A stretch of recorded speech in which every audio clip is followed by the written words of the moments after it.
एक पक्षी था जो रेगिस्तान में रहता था, बहुत बीमार, कोई पंख नहीं, खाने पीने के लिए कुछ नहीं, रहने के लिए कोई आश्रय नहीं था। एक दिन एक कबूतर उधर से गुजर रहा था। उस बीमार और दुखी पक्षी ने कबूतर को रोका और पूछा, तुम कहाँ जा रहे हो? उसने उत्तर दिया, मैं स्वर्ग जा रहा हूँ। बीमार पक्षी ने कहा, कृपया मेरे लिए पता करें, मेरी पीड़ा कब तक समाप्त हो जाएगी? कबूतर ने कहा, निश्चित ही, मैं पता करूंगा। कबूतर ने इतना कहकर बीमार पक्षी से विदा ली। कबूतर स्वर्ग पहुंचा और प्रवेश द्वार पर देवदूत को बीमार पक्षी का संदेश दिया। देवदूत ने कहा, पक्षी के जीवन में अगले 7 वर्ष तक इसी तरह का कष्ट लिखा हुआ है।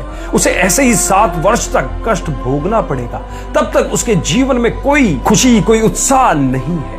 कबूतर ने कहा, जब बीमार पक्षी ये सुनेगा तो वह निराश हो जाएगा। क्या आप इसके लिए कोई उपाय बता सकते हैं? देवदूत ने उत्तर दिया, उससे कहो कि इस वाक्य को हमेशा बोलता रहे, इन सब के लिए भगवान तेरा शुक्र है। वापसी पर जब वह बीमार पक्षी कबूतर से फिर मिला तो कबूतर ने उस स्वर्ग दूत का संदेश दिया। 7-8 दिनों के बाद कबूतर जब फिर उधर से गुजर रहा था तब उसने देखा कि पक्षी बहुत खुश था। उसके शरीर पर पंख उगाए थे। उस रेगिस्तान इलाके में एक छोटा सा पौधा लगा हुआ था। वहां पानी का एक छोटा सा तालाब भी बना हुआ था। चिड़िया खुश होकर नाच रही थी। कबूतर चकित था।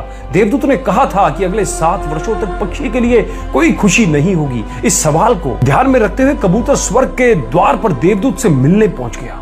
कबूतर ने देवदूत से अपने मन में उठते हुए सवालों का समाधान पूछा तो देवदूत ने उत्तर दिया, हाँ, यह सच है कि पक्षी की जिंदगी में 7 साल तक कोई खुशी नहीं लिखी थी, लेकिन क्योंकि पक्षी हर स्थिति में इन सब के लिए भगवान तेरा शुक्र है बोल रहा था और भगवान का शुक्र कर रहा था, इस कारण उसका जीवन बदल गया। जब पक्षी गर्म रेत पर गिर गया तो उसने कहा, इन सब के लिए भगवान तेरा शुक्र है। अब जब ये उड़ नहीं सकता तो उसने कहा, इन सब के लिए भगवान तेरा शुक्र है। जब उसे प्यास लगी और आसपास पानी नहीं था तो उसने कहा, इन सब के लिए भगवान तेरा शुक्र है। जो भी स्थिति हो, पक्षी दोहराता रहा, इन सब के लिए भगवान तेरा शुक्र है। और इसलिए 7 साल 7 दिनों में समाप्त हो गए। दोस्तों, जब मैंने ये कहानी पढ़ी तो मैंने अपने जीवन को महसूस करने, सोचने, स्वीकार करने और देखने के तरीके में एक जबरदस्त बदलाव महसूस किया। मैंने अपने जीवन में इसको अपना लिया। इन सब के लिए भगवान तेरा शुक्र है।